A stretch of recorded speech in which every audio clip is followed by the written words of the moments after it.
Look at you! You are so proud of your silk clothing. Every stitch looks so luxurious, immediately making people realize you are from the Nobe.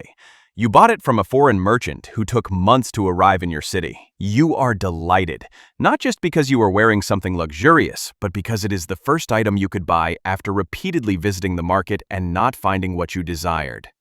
This is the 10th century. You are one of the Western citizens who eagerly awaits new goods from traders. Surely you have heard that trading is not easy. Merchants from the East travel a perilous route to bring your favorite goods, the Silk Road. Assume you are a person from the Byzantine Empire, a great empire in the West that still survives in the 10th century after various political assaults, especially from Persia. Your empire is neighboring to the Abbasid Caliphate. They are positioned in the middle, and you hear that the dynasty in Iraq is at its peak, coinciding with Islamic Golden Age.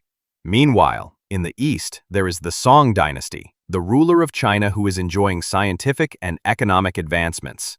You have heard about their Great Wall, but it doesn't block the trade. Three great powers dominating a significant part of world civilization, or at least Asia. But even though your emperor knows the strength of each, he does not order to war right away. Instead, the emperor takes advantage of the wide-open economic opportunities. Now you are tired of being a buyer.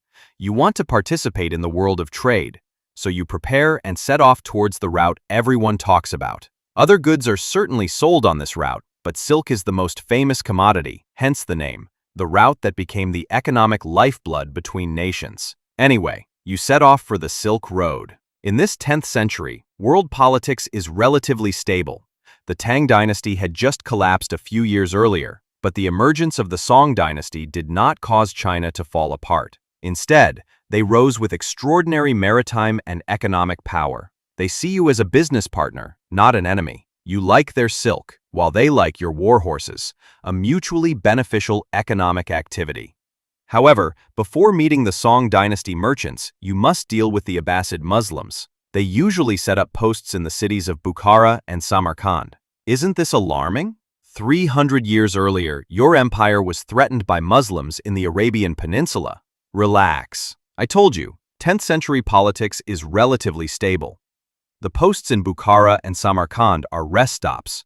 You can stop by to enjoy typical Uzbek food there, and you are guaranteed to be hosted like a brother. Plus, those Muslims will protect you from bandits.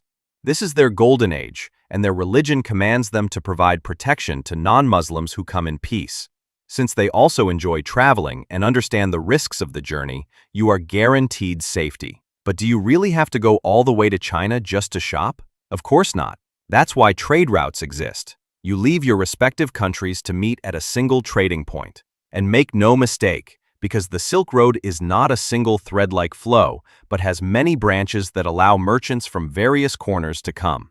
You, the Byzantine person, travel with a Muslim because you coincidentally want to buy the same item from the Song dynasty people. Porcelain.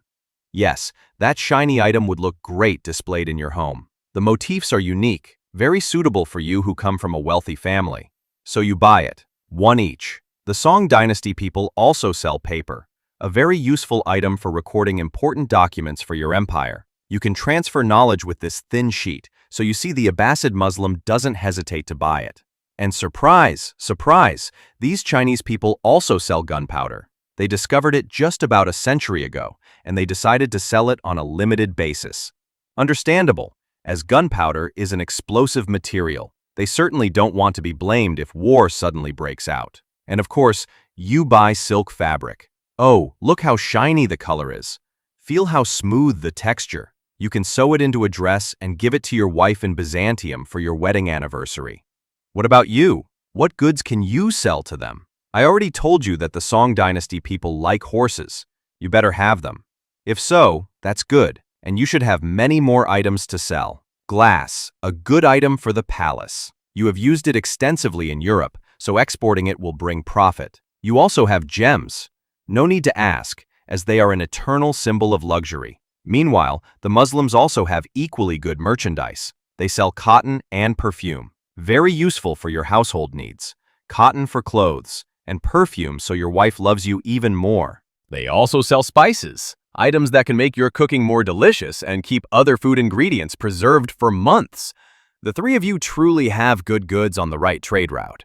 The Sogdian people from Uzbek are also present on the Silk Road, serving as translators so you can negotiate prices with each other.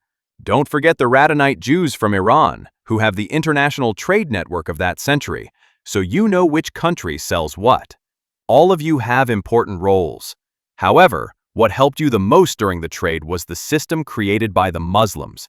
It's called the sock system, a kind of check that you can cash anywhere and anytime.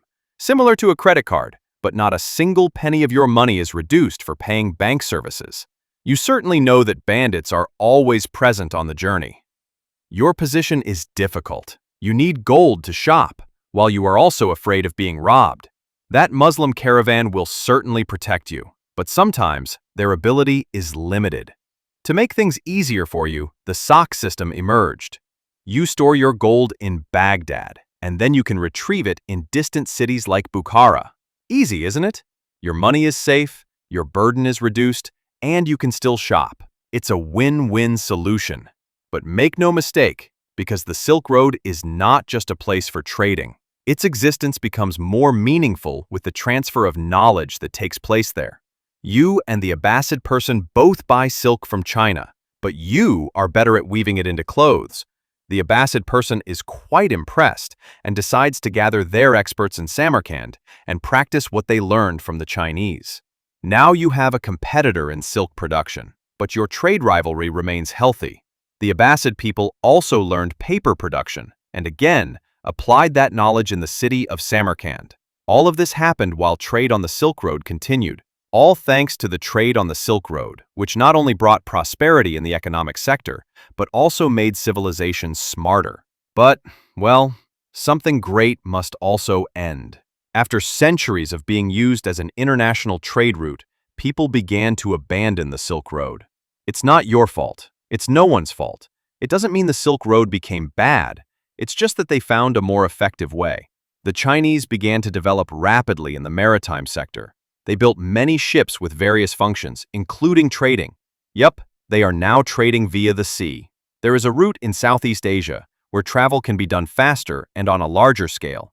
Instead of trading through an intermediary, the Chinese can directly get the goods they want on that new route. They call it the spice route. The Abbasid people and Indians also came to that route. It is said that the land they are visiting now is a paradise of spices, especially for China, which relies heavily on spices to make food more delicious. International trade is booming, but fate prevents you from participating. You, the Byzantine person, can now only wait for the goods to arrive because your favorite Silk Road, full of memories, is now quiet.